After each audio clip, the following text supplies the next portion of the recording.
Goddag. Mit navn er Mathias Dahl Andersen. Mit navn er Morten Ingemann Pedersen. Jeg er instruktør på den her film, Mit fædrene ophav, og Morten her, altså manuskriptforfatter. Det er en film, der er baseret på den her bog,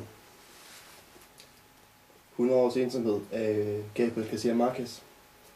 En bog, der altid har betydet utrolig meget for os, siden vi læste den. Og det er jo din onkel.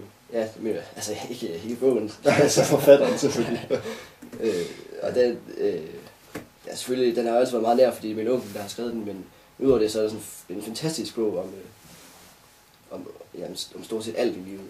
Ja, den følger jo, de har været 7 generationers historie, og det har vi så valgt at begrænse lidt i vores film. Vi har lige antydning af den første og så den tredje generation, men ellers er det først og fremmest anden generation, vi fokuserer på i vores fortælling. Eller måske mere første generation, set fra anden generations synsvinkel. Ja.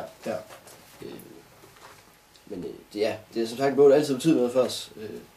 Den har ligesom, jeg vil sige, defineret hele mit liv. Ja.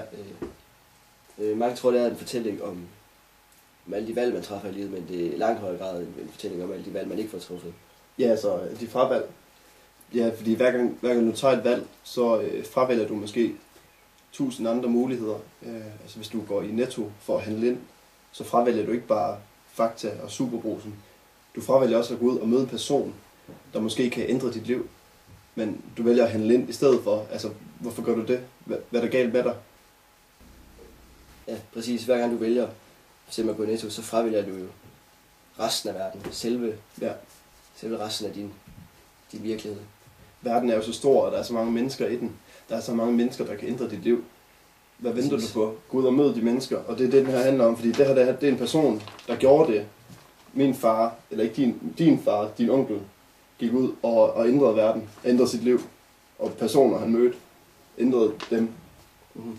Ja, men jeg måske lige slutte af med et citat, så vi sådan får slået det helt på plads. Det er sket med verden den dag menneskene rejser på første klasse og litteraturen i godsvognen. Det tror jeg vist. Det siger vist det hele. Men god film. God film.